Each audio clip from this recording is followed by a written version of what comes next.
Okay. Well, hello everybody. It has been a hot minute. Um, yeah, holiday season is coming to an end. We kind of got more free time now. Ryan, what have you been up to? Not much. Really busy. Haven't had time to play almost any Magic over the last 2 months.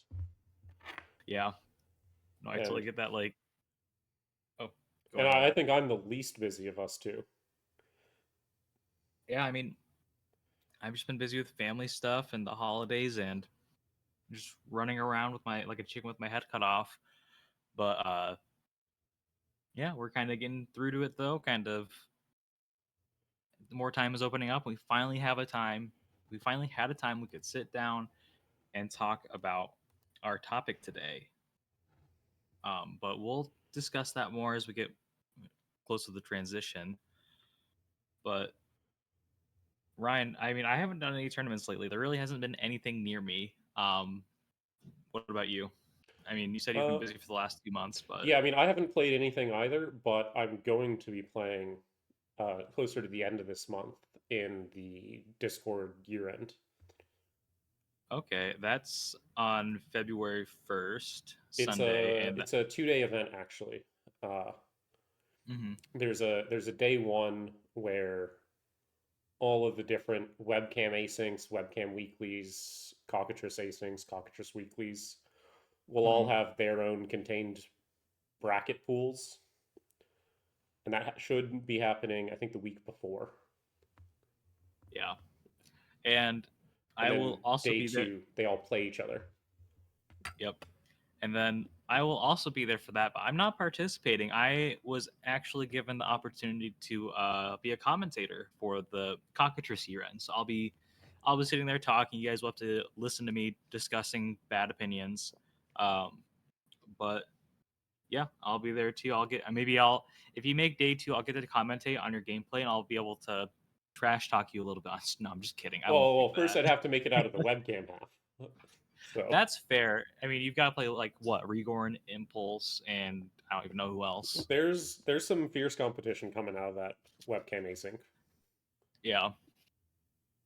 Oh my gosh. Well, we're I mean, talking about. fierce competition coming out of all of them, but Oh yeah, but having to go through the gauntlet of like people like Rigorn and Impulse, and I think Zoe's in it also. Zoe's in a different half, I believe, of the Oh, webcam. she is. I think the weeklies. Okay. Yeah. But yeah, that's just a hell of a gauntlet to go through, no matter what. And well, yeah, there's still fierce competition on all sides. Yeah. But we're talking about tournaments, and I always like doing this, but we're gonna talk about upcoming tournaments. Not really. We do discuss kind of the ones that I do kind of always focus on the ones that are closer to us here in Iowa. I did. There's another one that's not near us at all, but Ryan, do you want to talk about some of them? Do you want to take the wheel so I'm not the only one Yeah. talking? The closest, yeah, yeah. Uh, coming up, this is more a bit further out than the rest. Twin Cities. There's going to be a February tournament Mhm. at noon on February 8th. Low entry cost, $15 if you enter early, $20 if you enter in the week leading up. Gonna be Yeah. host. They're gonna be hosting that. Do we have a? Yeah, I think it was. Oh gosh. They always alternate their hosting locations between local breweries, which is Yeah, really cool because we've both been to one of those before, I believe. I haven't been to the Minnesota ones yet. Yeah, But that's just because it's always done on a Sunday. I just never really have that opportunity. yeah, Um, really cool but venue. They always change the venues. It's always in like a room to the side of like a brewery. So yeah, it looks like this one will be at Wooden Hill Brewing in Edina, Minnesota. hmm, yeah, Looks like yeah, they've got a lot of prizes already. yeah, yeah. Um, Another one coming up. We've both been to this one. yeah, Misty Mountain in Madison, Wisconsin. They're doing a win a duel January 10th, so that should be under a week from when this is going to be airing. So, yeah, that's actually next Saturday. yep. And yeah, 10 proxy limit. Mm-hmm. $40 entry. Sounds like a fun time. Oh yeah, yeah, and then the last one is just one. This is not nearest at all, but this is one that I see a lot. Because I mean, I see Goif always posting it, and they're trying. I know that there's a lot of people in this area, but the Merlion Games Canlander Monthly. So at the time of recording, it's happening tomorrow. But it is a monthly thing, kind of lower stakes, but happens once a month. It's obviously in Merlion Games in El Camino Real, California. Proxy friendly, $25 entry, but there is a 32 player cap on it. So if you do want to play, if you are in that area, if you are, I don't know how, where the heck that's going to be. I think I, if people ask if there's that thread in the Discord, the main Cantlander Discord, um, but you know, go to it, figure it out, see what's going on in that scene. Because I really don't see a ton of the stuff. I don't. I feel like there's like events out there that happen, but like I feel like this is one that's like just started happening recently. Um, but yeah, well, that kind of gets us into the meat and potatoes of today's podcast. We will be discussing. Well, you know, what, Ryan, I'll let you take it away because you were the one that brought this topic up, and I think it's only right if you, I think it's only right if you introduce us to the topic. Yeah, so I wanted to talk a little bit about sort of a bit of the math behind tech cards. Singleton includes the kind of cards that you include because you want to see them in a particular matchup, Yeah. and like how often are we actually going to be seeing a single card? Like if you Mm-hmm. make a swap where you swap one card to another, how often is that going to show up? How much of an impact does that really have on your Yeah. And matches? Because abstractly, you think one card in a 100 card singleton surely couldn't matter too much. yeah. And just so that people have context, how this isn't gonna be like, just like vibes based. Ryan actually is really amazing at math, and it's like part of his like career. So Ryan ran numbers on this, and I had to spend a while looking at this and being like, what the hell does this mean?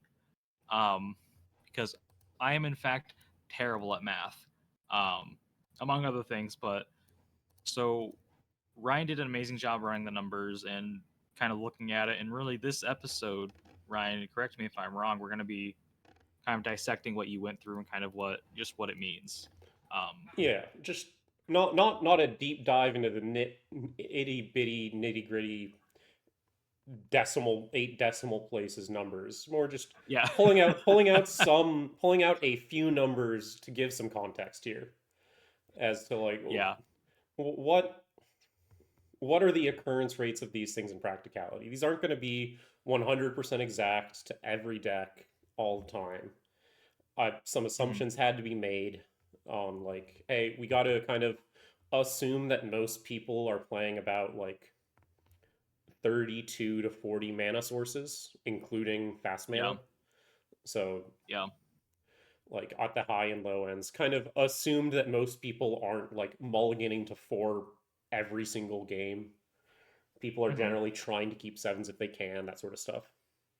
yeah, yeah, and like I feel like this is a really really important topic to discuss about because I think that like obviously Canlander it's a 100 card singleton, um, and there are no sideboards whatsoever. So usually when you're playing a given match, it's like you have to be really conscientious of what you're going to like, what your metagame is, and including those cards for it, uh, including like like back when like people like let's say you include Grafdigger's Cage because there's a lot of Citadel Storm in your metagame, stuff like that. Like a lot of people go, well, you might not see that often. Like how are you actually tutoring for it? How are you finding it? And what Ryan discovered is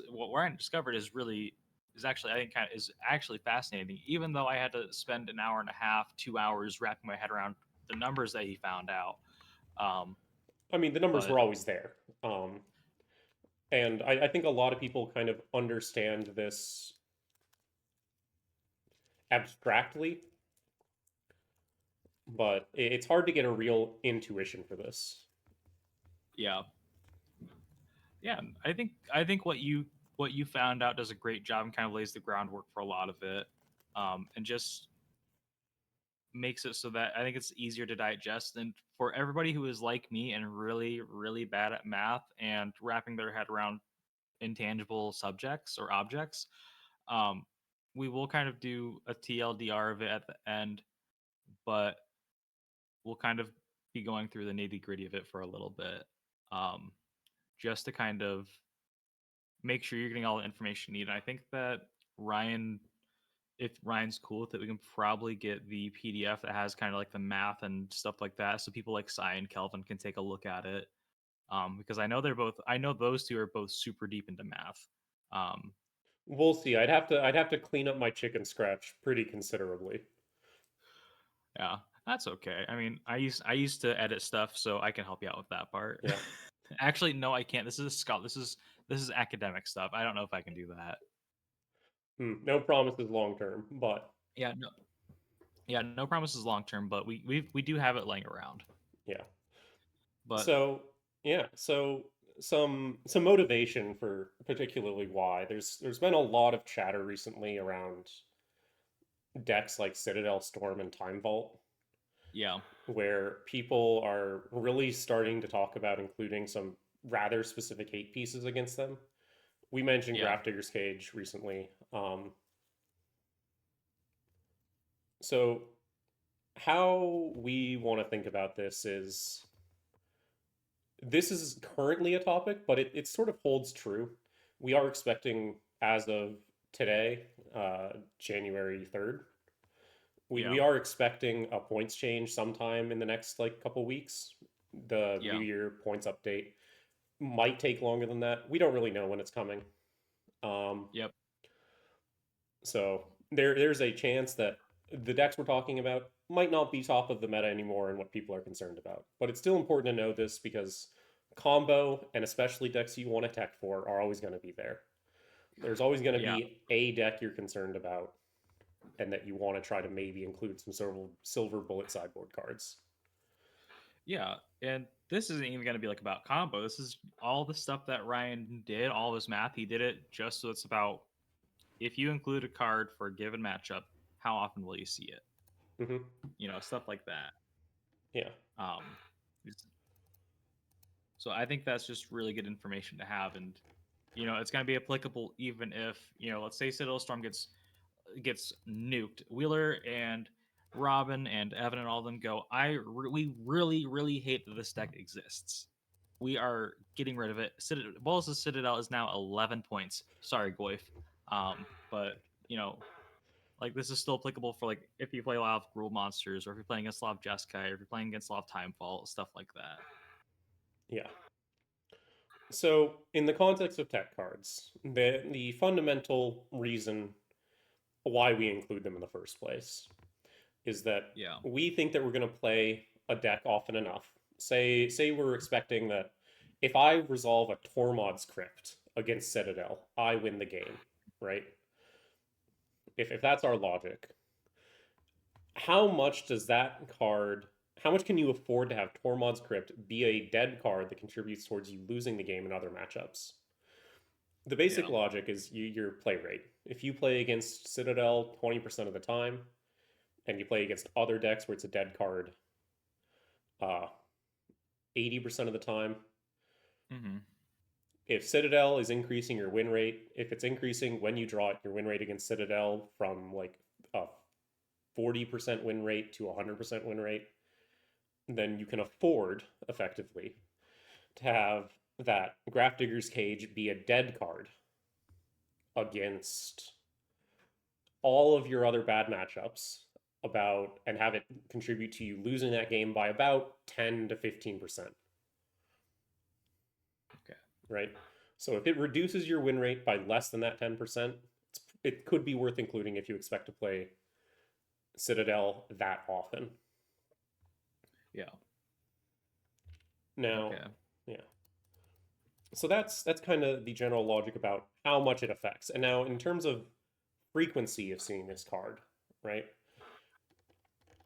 The if you are just drawing opening hands of 7 cards and you have one card, obviously the intuitive is you're going to see the card about 7% of the time because it is a one of in a 100 card deck and you're seeing seven. It gets more complicated though if we start to mulligan. If we say are willing to mulligan any hand that doesn't have enough mana sources, right? And we're saying, yeah, this is a one lander, I can't keep this. And we're also willing to Mhm. do like maybe another 20% of seven card hands. You just look at it and say, this is not the hand I want to keep. I'm going to mulligan this as well. And you do the same with six card hands. And so, with my personal experience, and I think this holds true for you, Cole, as well, you're keeping a seven card hand about 40 to 50% of the time. Yeah, sounds about right. And you're keeping a six the other like 40% with like maybe 10% of the time you're keeping a five card hand. Yeah, like I'm not going below 6 that often. Yeah. So with those considerations, you raise your from that 7%, you're actually going up to about in a single game after mulligans, you're going from like 7 to about 9 or 10%. Doesn't seem like too much yet. Hmm. Over a 3 game set, however, these effects start compounding. After a 3 game set, you're going up to seeing it about 24.5% of the time after mulligans. Even, and we're just not even, we're counting that if you draw it but you don't have enough lands, you only have like a one land hand, that counts as not seeing it in this case. Hmm. Um, and then we keep going, and then if we say, hey, I would accept drawing this in the top 3 cards of my deck as well. That would also be considered a hit for me. We start hitting where over a 3 game set, around 1/3 of your three game sets, you're going to see that one Tormod's Crypt about a third of the time. With Okay. you're not even mulliganing aggressively for it. You're just mulliganing normally for just a good hand of cards. Okay.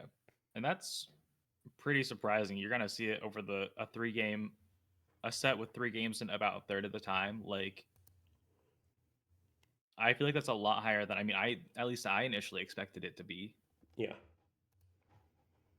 yeah, I and thought. yeah. So yeah, having just this one of is turns out can be pretty valuable. It of course still needs to pass your bar of like it needs to be better in that matchup than it costs Mhm. you. This frequency of seeing these cards does not bypass that fact. You still Yeah. need to when you draw it against the deck, you need to expect it to be better, help you win that game by enough that Mhm. it being a dead card doesn't hurt you. This doesn't bypass any of that. But what it does mean is that if you are really trying to make sure you win a matchup, a single good tech card that actually helps can be pretty impactful. And this holds true even for non-specific tech cards. Like say you're just wanting to hit you have your green deck and you have Canker Bloom in your hand.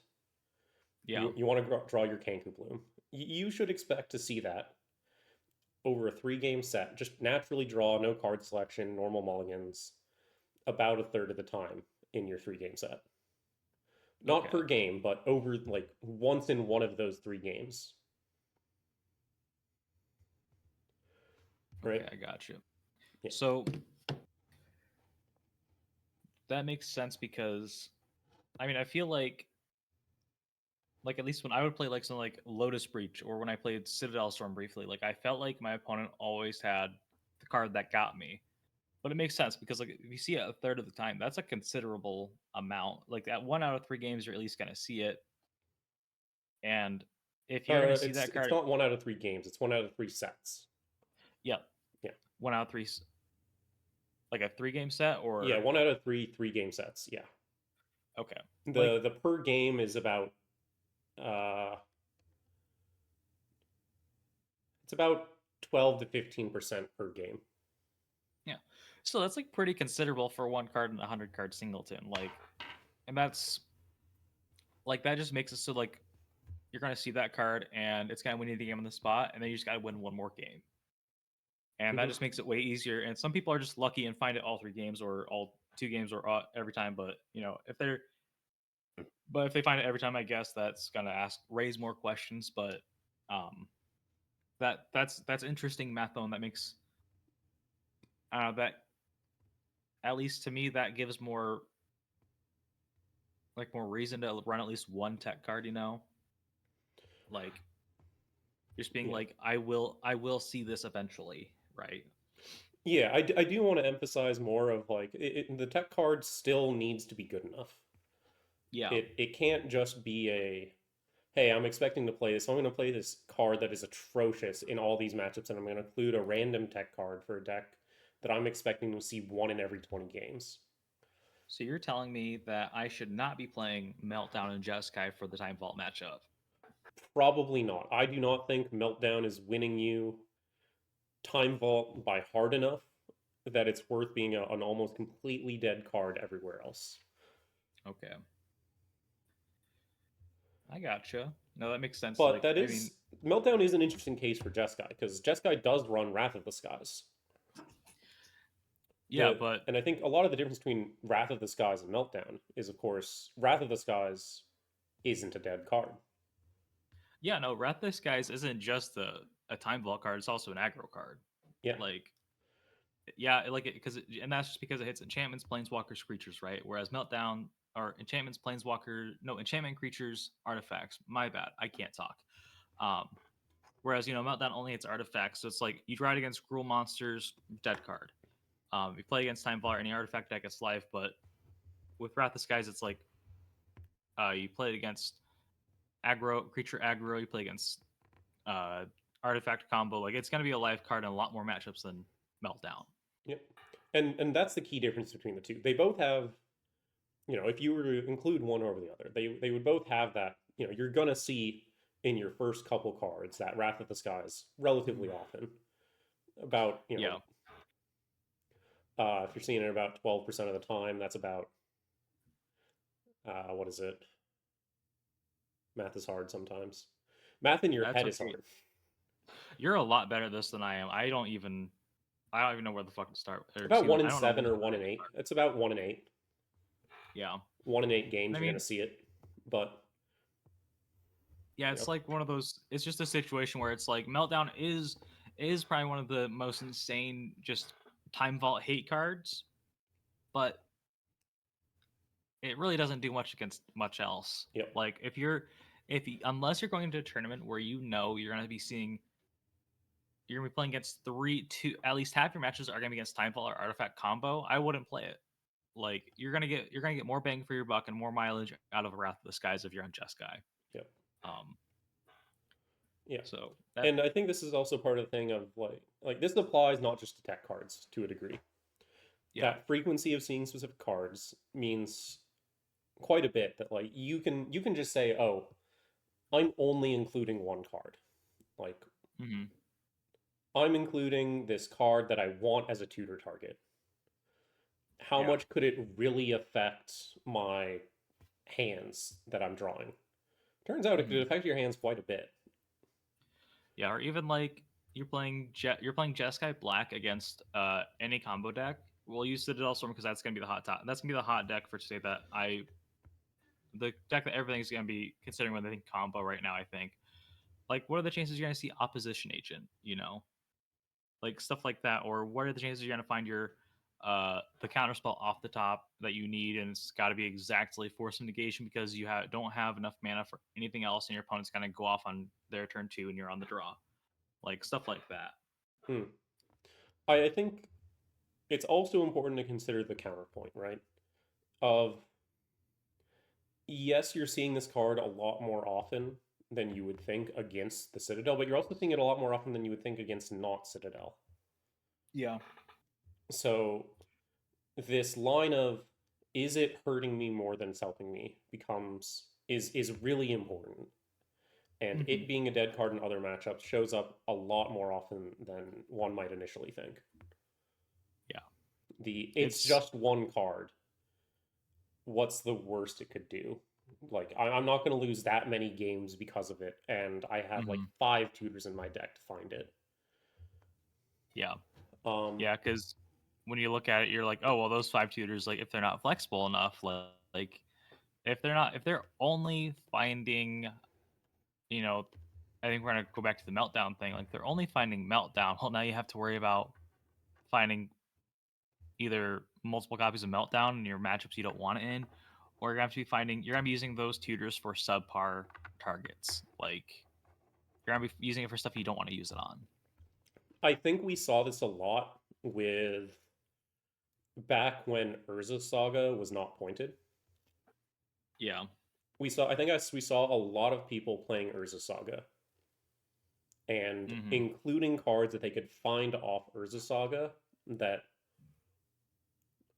were probably pretty bad cards in most, like, not most scenarios, but they were including some dead cards there, or they were including Saga because they happened to be playing a few artifacts where Mm-hmm. Saga didn't really help them. And when you Yeah. start drawing Saga, Saga ends up being a colorless mana source that can end up being dead and hurt you in a lot of matchups sometimes. Mm-hmm. Um, Yeah. And the double-edged sword. that's yeah. And I guess like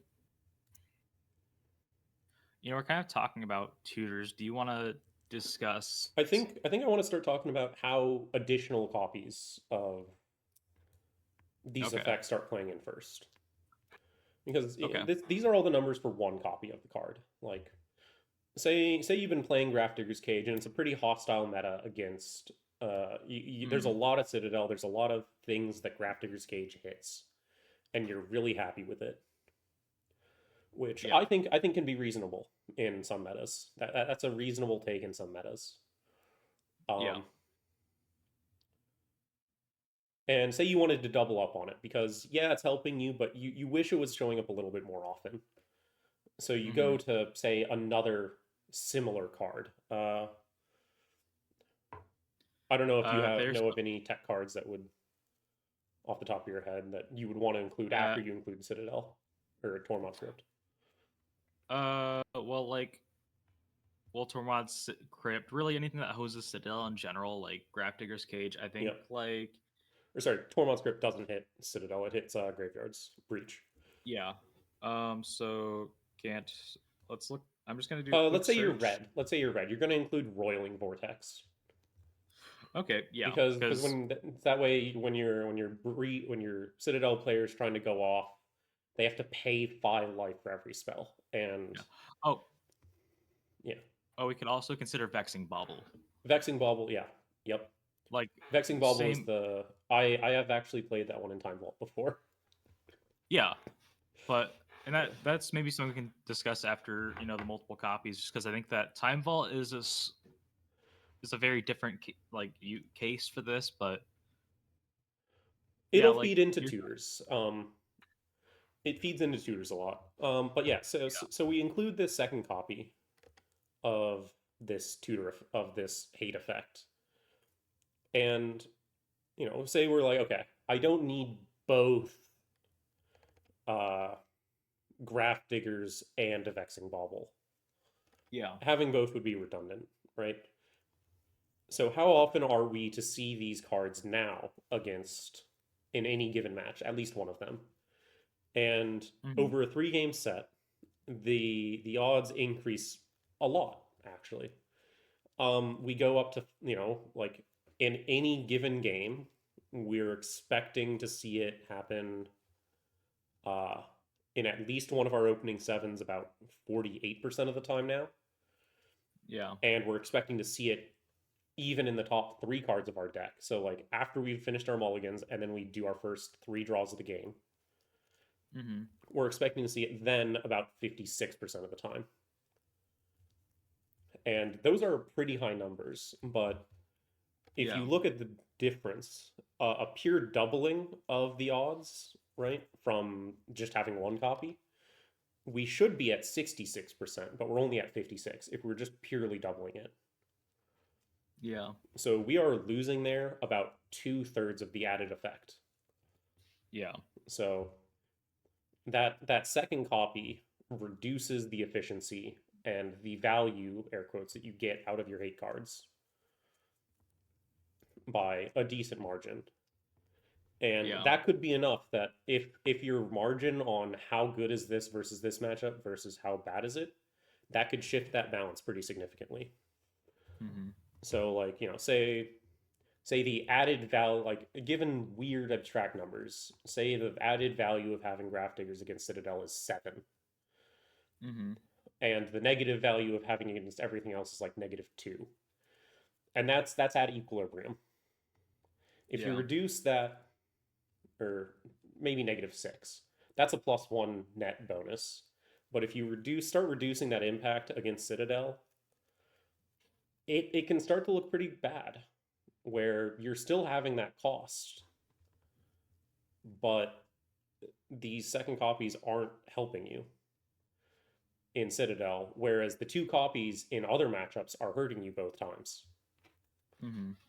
So your negative effects compound, but your gain versus your target isn't. Um, yeah, Okay, I got you. and So yeah, so it sounds like unless you really need it, the second tech card for the same matchup might not be worth it. might not. Yeah, and again, I think it goes to how often are you expecting it. You would, in order for that second one to be worth it, the Mm-hmm. average between the two tech cards you're including. This isn't just the second one. This is both of them combined. The second effect you include has to be also pretty good, which Yeah. a lot of times it isn't. A lot of times there's one really good hate piece, and the second one is like kind of okay. Um, Yeah. and I think yeah, I got you you. I you think like start to run into uh, oh, I lost my train of thought there. that's okay. Like we're talking about including the second one, and you're gonna have a high even. You're gonna lose the. You're gonna get less bang for your buck when you include that second copy, just because you're already likely to see that first one or one of them, right? Like a Hmm. third of the time. Um, like in the previous like margins you mentioned.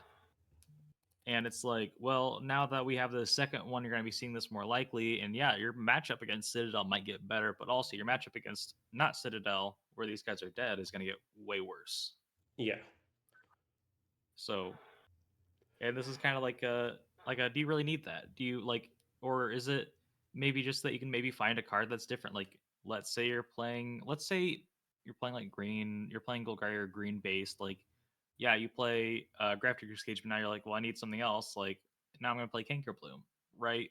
Like, yeah, that's kind of something I could see, or like you're gonna play some artifact hate of some sort, like not just something that doesn't just hose Citadel, but maybe is a little bit more flexible and has a little bit more utility, and maybe it's just a generally better card.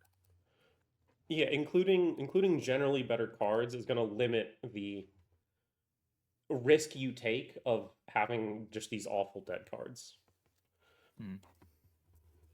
Yeah, and And because having these is so like you probably have a fair number of cards in most decks that like aren't going to be these magical silver bullets, but are going to help you pretty significantly.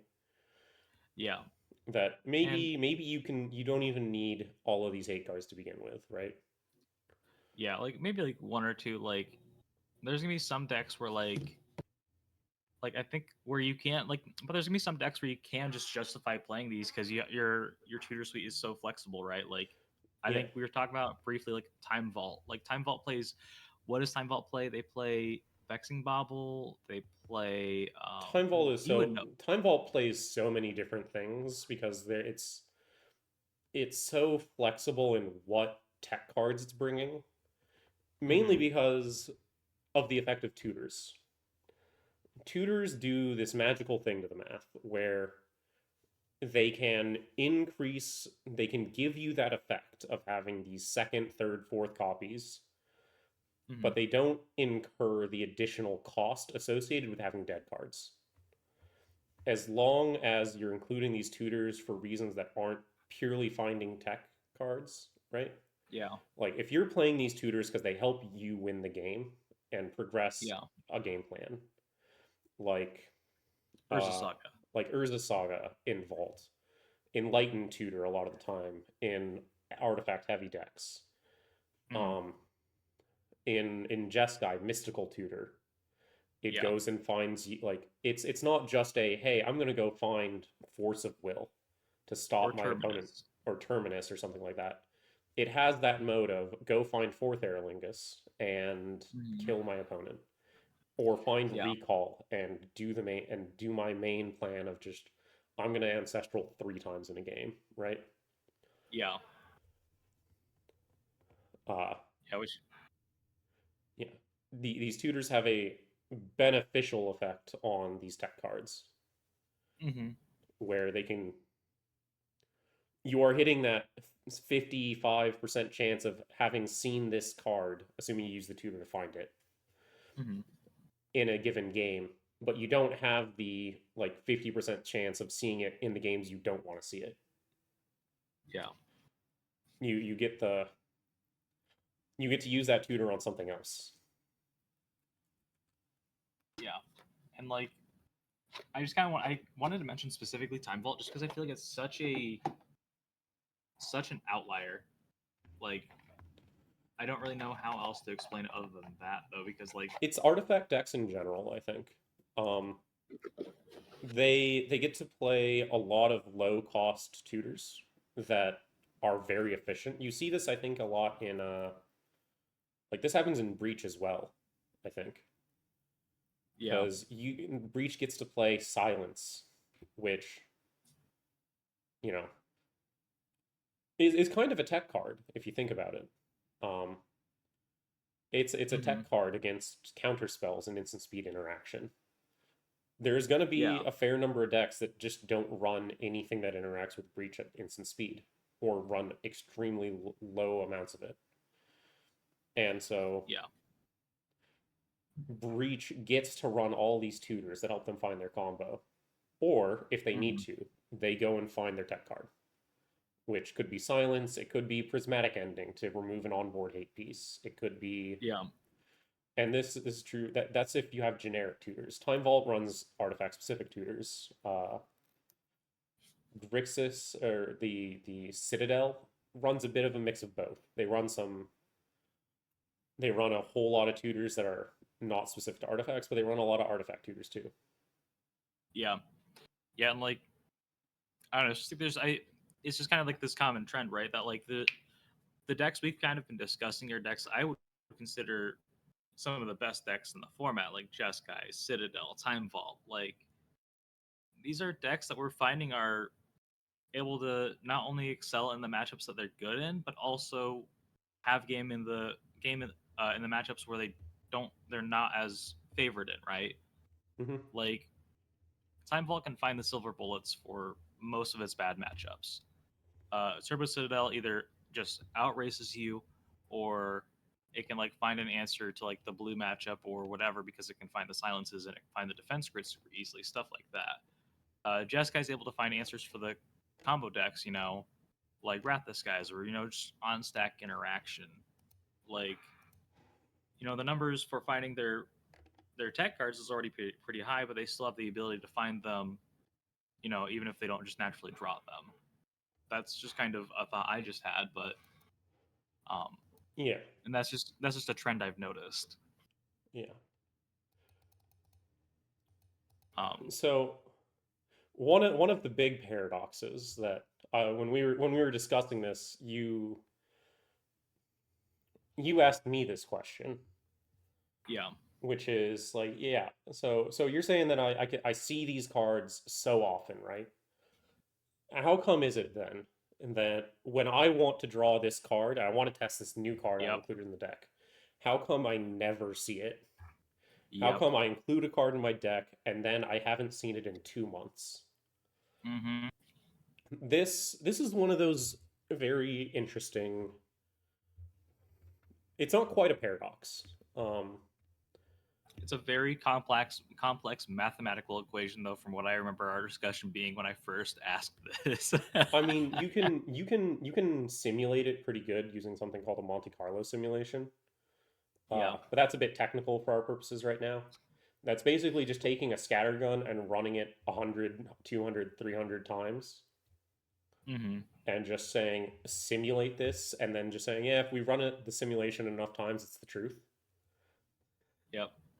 But the general takeaway here is that yeah, you're right. The odds that you'd never see a specific card that you're targeting is very low. Like, say you're drawing 7 card hands, right? Hmm. Or you're doing a 7 card hand and then you're drawing 3 cards Yeah. just to see if you would see it in your opening 3 draws of a game. Um, if you did that 30 times in a row, you have a pretty good chance of seeing the card you're looking for. But if you compound that against all 64 non-land cards in your deck, right? Hmm. The odds that there is going to be a card in your deck that you haven't seen yet is pretty far over 50%. It's close to like 70, 80%. Yeah. Um, it's it's pretty substantial. So you're unlikely to not see a specific card.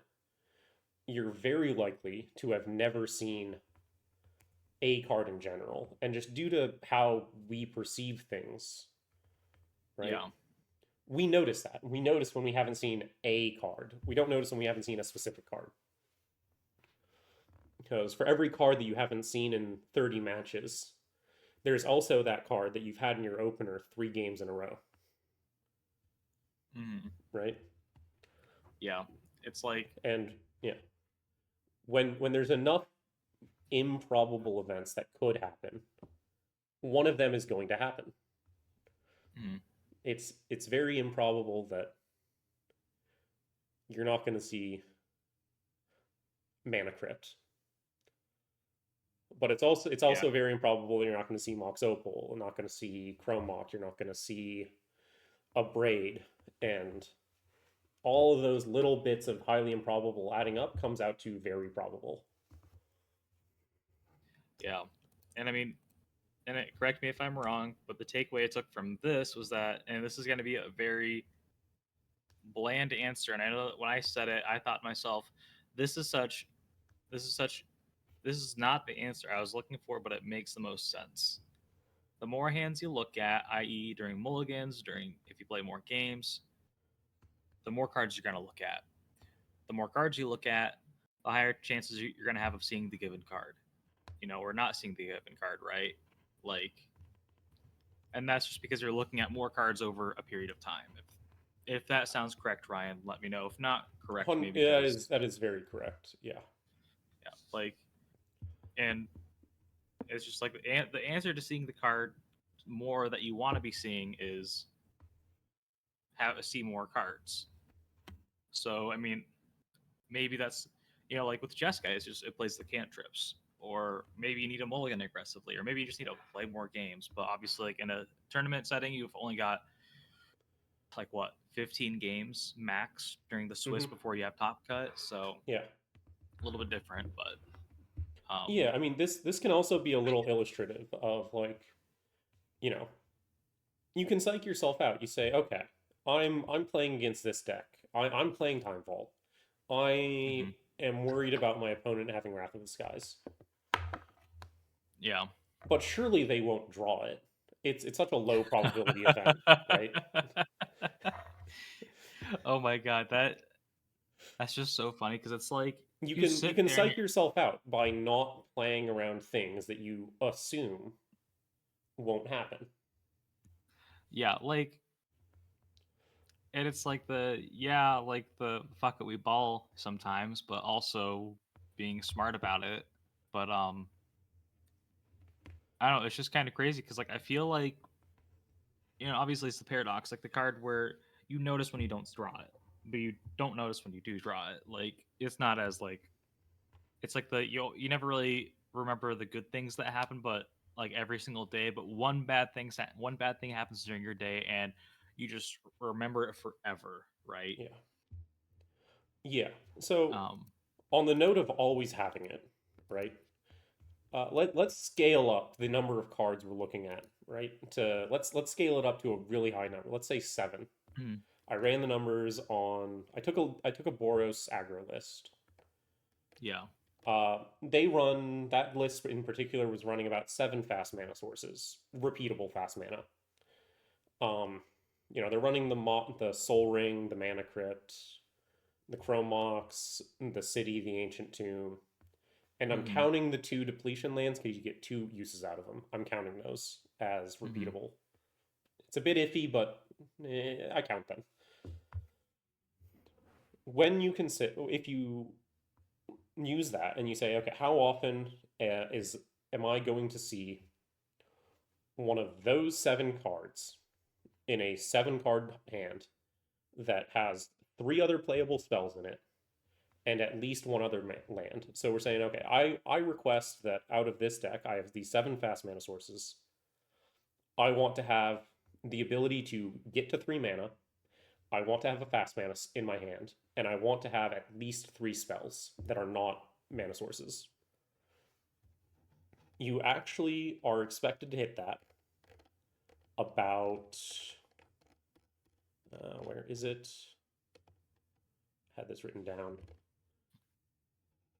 You said like what, 31%? 31%. 31% of the time, Yeah. which is pretty high. And that's without mulligans. Before mulligans. Yeah. So if you mulligan, that 31% becomes even higher. It becomes closer to like 50%. It's I think it's about over 50 at like 51, 52 Mm-hmm. approximately. So Okay. something worth knowing. Like you're going into a matchup against Boros aggro, and you're like, okay, Yeah. they've only got seven fast mana sources in their deck. What's the chances they have a fast mana start into a three drop, or a fast mana start Mm-hmm. into multiple drops on turn two? Turns out very high. Yeah. Oh god, how many fast? I'm gonna look up Turbo Blood really quickly, uh, because Zoe is a mad woman. Um, And uh, we don't have to consider fast mana necessarily, even here. Um, this doesn't yeah, have to be fast mana. This could be how often am I going to see? I don't know. Say we're not concerned about fast mana. Say we're concerned about the Jeskai deck drawing because say we can't resolve get through Jeskai having one of their really good card draw spells or something like that. I'm not entirely sure what I'm talking about with Jeskai. Um, Ancestral Recall. yeah. Okay, yeah. There's seven cards out of Jeskai that we're really concerned to see. Ancestral Recall, Fourth Aerlingus, Mystical Tutor, Force of Will. Uh, would we be concerned about Oculus? Yeah, Oculus is pretty freaking good. I'll give it that. Yeah, and two other cards that I'm probably forgetting because I don't actually play Jeskai very often. Um, That's okay. Same deal. There's a lot of them. It's I'm also. the same math applies. This math is not specific to fast mana, really. Um, Mm-hmm. that one was because we constructed it specifically with the conditions that we have. We hit three mana. We're running this many mana sources, but in Yeah. general, once you hit that seven card threshold, you should be at about a like 33% chance that you'll see one of those seven really concerning cards, give or take 5% Mm-hmm. off of Yeah, and I'm quick looking. forehead math. That's okay. I'm looking at Zoe's list. So she has, if you include Deathrite, and I'm going to include Ragavan, she has 10 fast mana sources. Oh gosh, I don't even want. So it's That's going to gonna be be really above a. high. Yeah. That's going to be like a half the time she's going to have that turn 3 mana turn 2. Like, and that's off the 7. But, The math is a little bit more complicated than that, but well, it's going to be higher than 31, I'm betting. it's Like, probably gonna be higher. Yeah. yeah, like, Because you're increasing it's going to your be, if you're increasing your fast mana density, you're also lowering your land count most of the time. yeah. Because what Zoe was Mm-hmm. running what like 28, 29 lands. It says 31 on her current list, on the current database list. Okay. But yeah, it just sounds like the more that we talk about it, the more and more I'm like, the more likely it is that you're going to see your tech cards, you're going to see, your opponent's going to see fast mana, stuff like that. And that's really surprising given the fact that we're 100 card singleton Highlander, Hmm. um, which is redundant now that I think about it. Um, But like, yeah, like it's just surprising because I didn't think it was gonna be like that. I thought it was gonna be a lot. I thought the story was gonna be a lot different. Yeah. Uh, Yeah, I guess if there's one takeaway that I would want to stress, it's that the improbable events that you would intuitively think from it's just a one of yeah, or it's a 100 card deck, how often could it really show up? Most of the time, if you use your intuition, the actual number is going to be higher. yeah. Okay, I gotcha. These small, minute changes show up a lot more often than you'd think. Hmm. Like, I don't know, say you're thinking between threat, like even if you're just saying like, yeah, I don't like this threat in my aggro deck, I want to place it with this threat instead because this threat is better into XYZ matchup and that one's disappointed me lately. Mm-hmm. It's going to be more relevant than you think. Like just blindly mulliganing without looking for it specifically, it's going to be relevant in a significant chunk of your matches. Okay.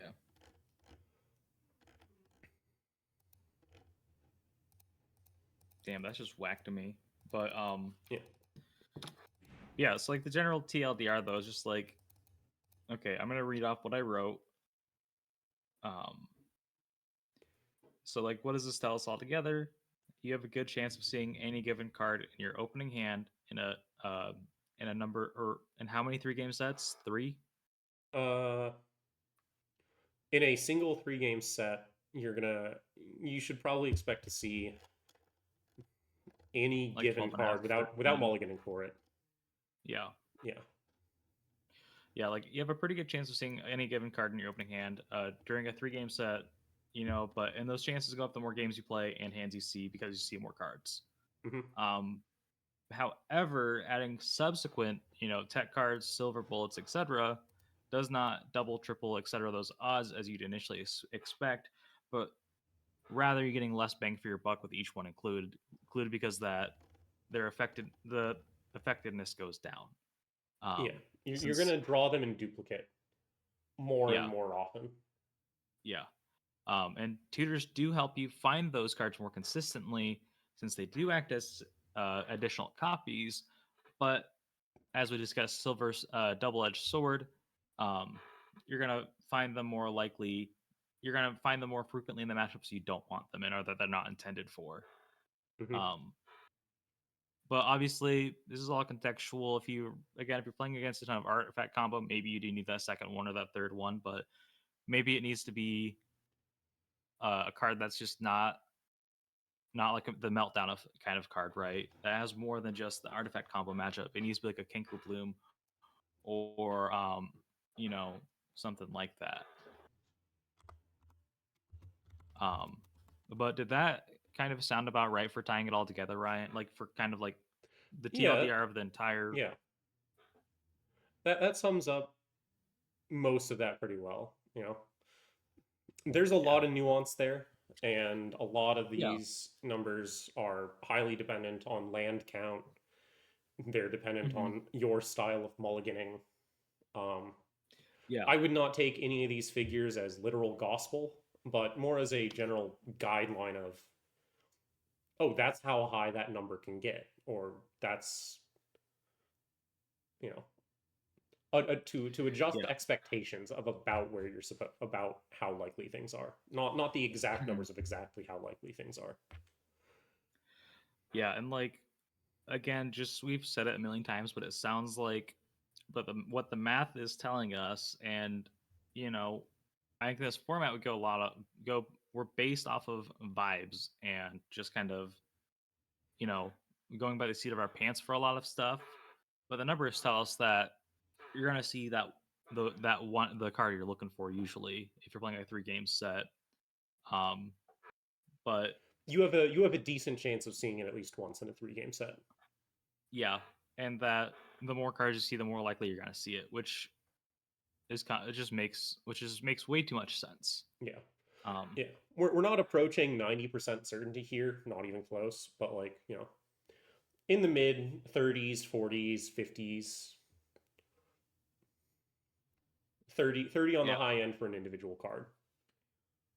yeah, and like it's it's gonna be more often than you think, given that people will all the time say it is a single card, right? Like you're gonna see that single card more often than you would imagine from what the math tells us. 100 card But singleton trademark. yeah.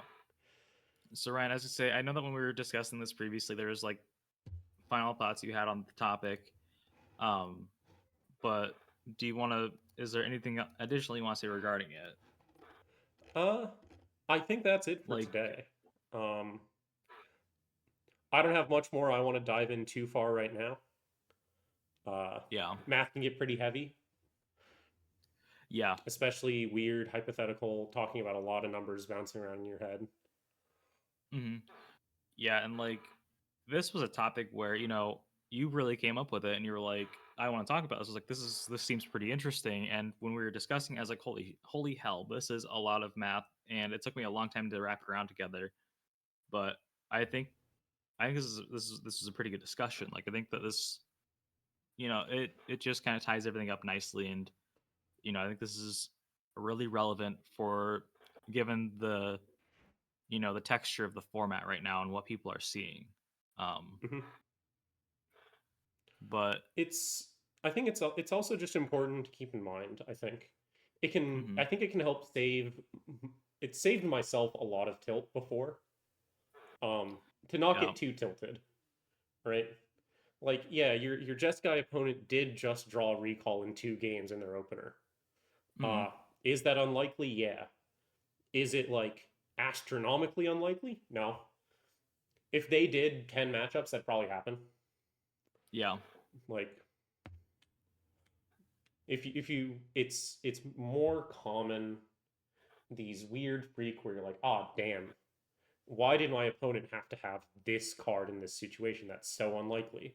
It's not really that mhm. unlikely. It's helped me avoid a lot of tilt in the past. Yeah, and like also like real talk. I think that when you're okay, like this obviously isn't the same for like paper play, but like with paper play, like there is human error. Like sometimes people will not shuffle their deck enough to randomize it, and they see a lot of the same cards. I know that like the games I've had where I was like half asleep because I just didn't sleep the night before, or it's super late, or I had a long day. Like I wasn't randomizing my deck enough, like with casual play, and I saw a lot of cards a lot of the time. But it's like the math is still there, and it's gonna be Yeah, a I little mean, different for that stuff. But we can for that seeing the same card twice in a row, like we can invert that. I don't have the exact. I don't. I'd have to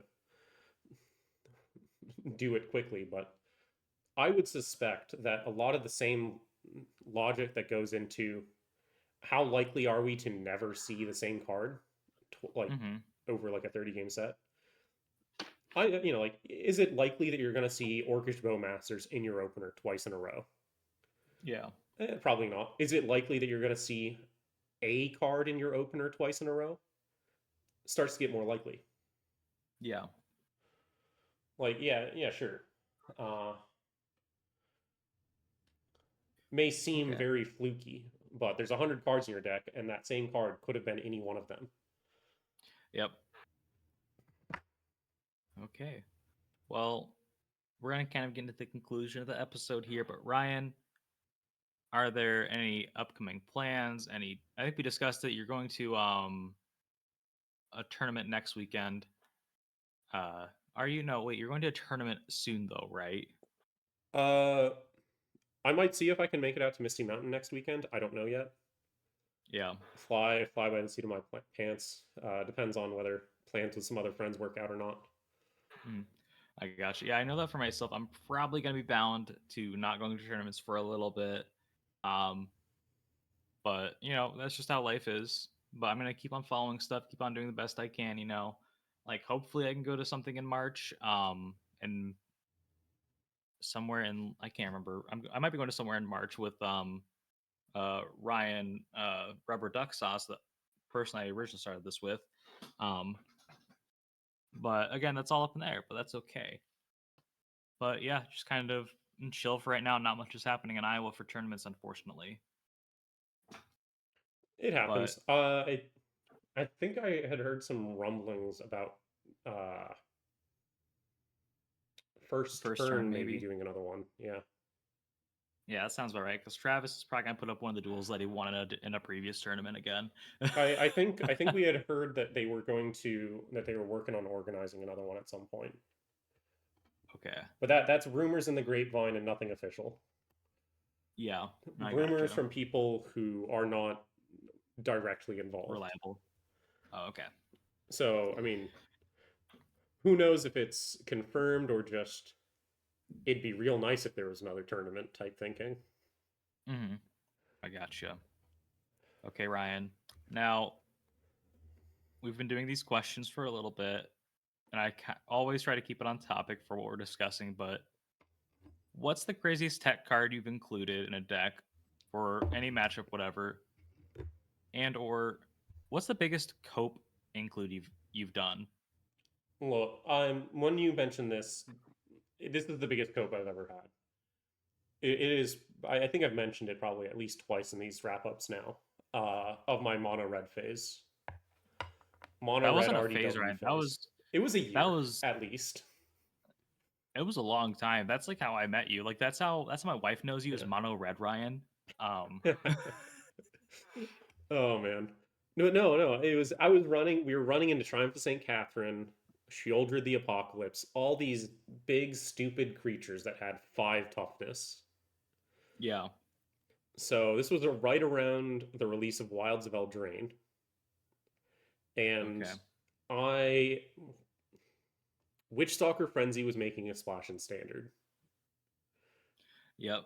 and I included for one of the FNMs. I played Witchstalker Frenzy of a. I don't want to lose to another resolved Triumph of St. Catherine miracled off the top again.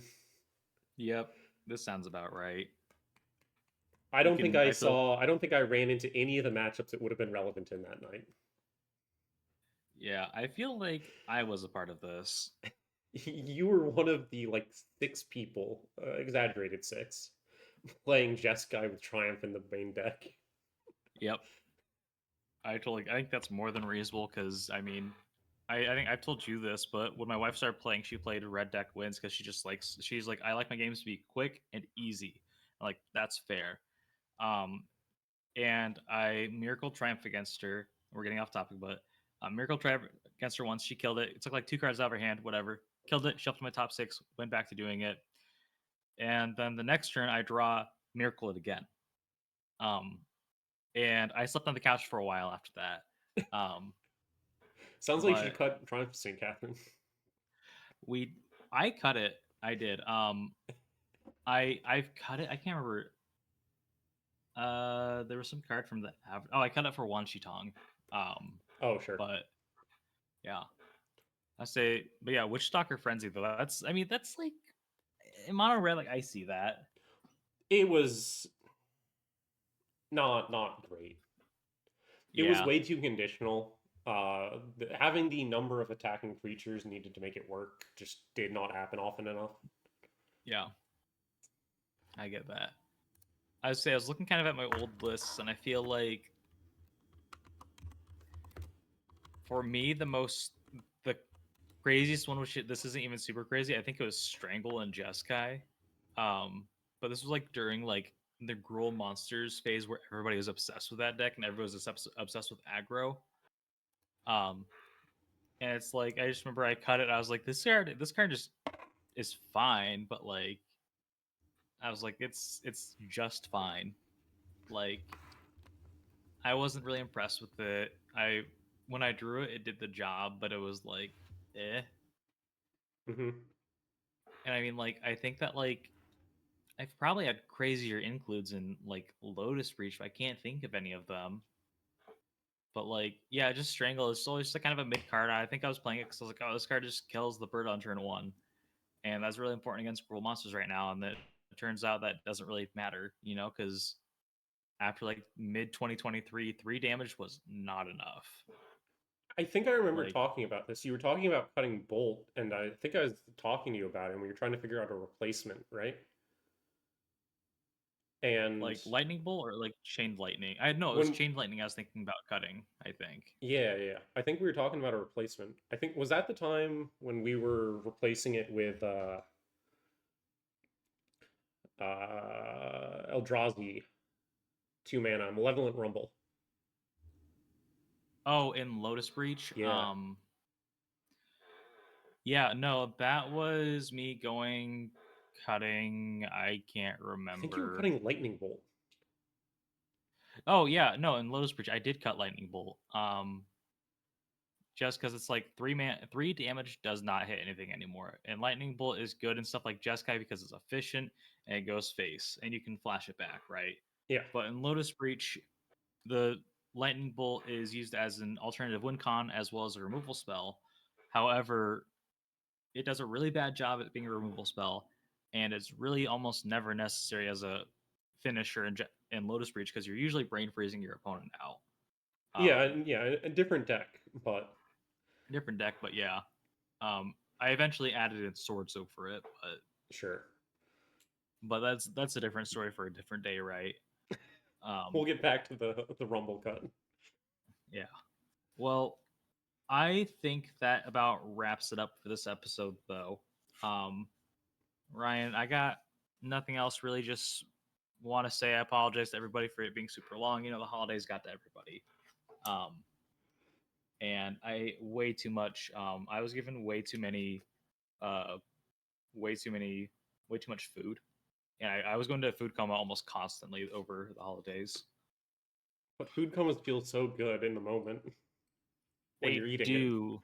You're They eating all do. the food and being like, oh, this is so great. But then I fall asleep and I'm out for like 2 hours and I'm like, I gotta do stuff. Uh, yeah. Well, we're gonna wrap it up here then, and we Yeah. will Well, talk right. to you next time. Yeah.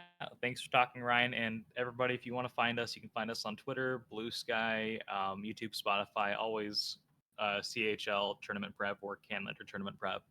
But have a good one. Thanks for tuning in and have a good day.